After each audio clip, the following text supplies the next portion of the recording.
단독 피해액만 15억, 차까지 팔았다. 헬스장 폐업 양치승의 울분. 수중에 남은 돈이 없어요.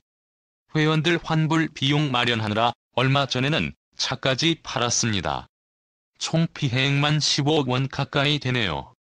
너무 억울합니다. 지난 6월 10일 서울중앙지법 제1공회 1민사부는 서울 강남구청이 바디스페이스 대표 양치승에게 제기한 건물 인도 항소심에서 원고 승소 판결을 내렸다. 지난해 1심에서 제대로 싸워오지 못하고 패소한 뒤 절치부심으로 2심 재판을 준비했던 양치승 관장은 패소와 함께 7월 초 집행관들이 강제 집행을 하기 위해 헬스장에 들이닥치자 회원들의 피해를 우려해 폐업을 결정했다. 양치승 대표가 지난 18년 동안 운영해온 바디스페이스는 오는 25일 영업을 종료한다. 양 관장이 15일 자신의 SNS에 전화번호가 바뀌는 등 연락이 닿지 않는 회원들에게 환불을 받고 개인 물품을 찾아가라는 글을 올렸다. 이후 원하지 않은 폐업에 전세 사기로 한 푼도 받지 못하고 쫓겨나는 상황이 알려지면서 그의 계정에는 많은 이들의 격려와 응원이 쏟아지고 있다.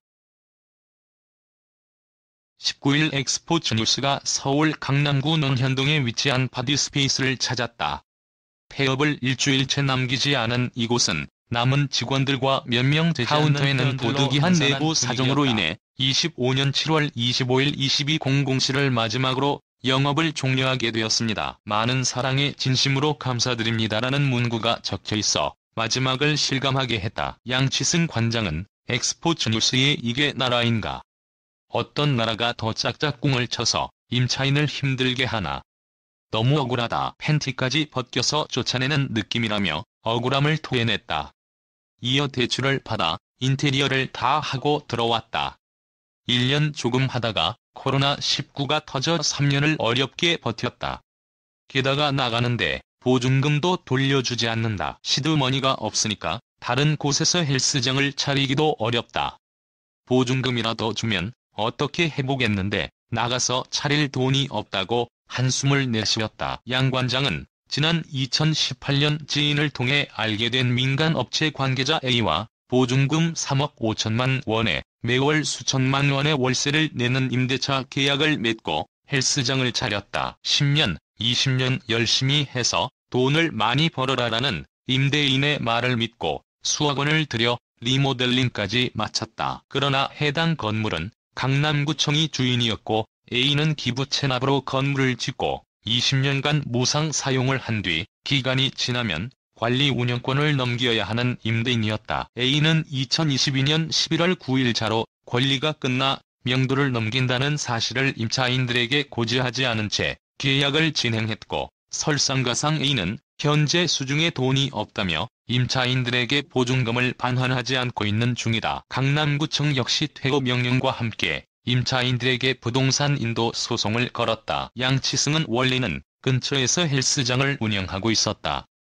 이 자리가 16년 동안 마트가 있던 자리라 자주 왔던 곳이었다. 마트 사장님에게 건물주가 어떤 분이냐고 물어봤는데 바뀐 적 없이 그대로라는 말을 들어 건물에 큰 이상이 없구나 생각했다. 이후 A를 만났는데 유명인이 내 건물에 들어와서 좋다고 하더라. 또 아들이 살이 쪘다면서 양 관장님이 봐주셨으면 좋겠다고 했다. 내 밑에서 잘 배워서 나중에 체육관을 하면 좋지 않겠느냐고 하길래 좋은 마음으로 받아들였다. 운동을 가르쳐서 바디 프로필도 찍게 하고 군대 갈 때는 머리도 깎아줘서 보냈다. 밥도 자주 먹었고 방송이나 유튜브 촬영할 때 데리고 다니면서 노출도 시켰다. 친구 같은 가까운 사이라고 생각했고 정말 그 친구가 잘 되게 만들어주고 싶었다. 그런데 그 아빠가 이렇게 나올 줄 몰랐다고 속상한 마음을 드러냈다. 양 관장은 구청과 A 모두 2022년 11월 9일 20년 만기가 끝나는 상황을 임차인들에게 정확히 명시하고 고지해야 하는 의무를 지키지 않았다고 주장했다. 그는 심지어 한 임차인은 등기부등본을 떼보고 강남구청에 연락을 했고 계약을 해도 된다고 해서 그 말을 믿고 계약했는데 4년 뒤에 나가라는 통보를 받았다. 나중에 공무원에게 물었더니 4년 뒤에 나가는 걸 말할 의무가 없다고 했다더라. 게다가 강남구청이 명도 소송을 걸어 강제적으로 내쫓으려고 하자 변호사를 쓸 여력이 되지 않는 작은 가게들은 보증금도 못 받고 떠났다고 밝혔다. 양치승에 따르면 강남구청과 A도 금전 문제로 갈등 중이다. 구청이 계약 만료 6개월 전에 통보해야 하는데 당시 구청장이 바뀌면서 1개월 전에 고지하게 됐고 A에게 함께 관리 중인 2호 주차장 만기일에 맞춰 정리하라고 했다는 것이다. 강남구청과 A의 협의로 양치승을 비롯한 임차인들은 2022년 11월 9일 이후에도 A에게 임대료를 지불했는데 A가 이 임대료를 강남구청에 반납하지 않으면서 문제가 생겼다. 뒤늦게 강남구청이 A의 통장을 차압했지만 해당 통장에 돈이 없어 회수가 불가능하자 강남구청은 오히려 임차인들에게 고지서를 보내 임대료를 독촉했다. 양 관장은 저는 A에게 임대료를 냈는데 저한테 돈을 다시 내라는 거다. 구청에 찾아가 당신들끼리 협의했으면서 왜 나한테 돈을 내라고 하냐고 했더니 A 그 사람이 나쁜 사람이라더라. 변호사에게도 물어보니 A한테 돈을 받아야 한다면서 그래도 고지서는 내야 한다고 했다. 이건 분명 공무원 잘못이 있는 것이 아닌가.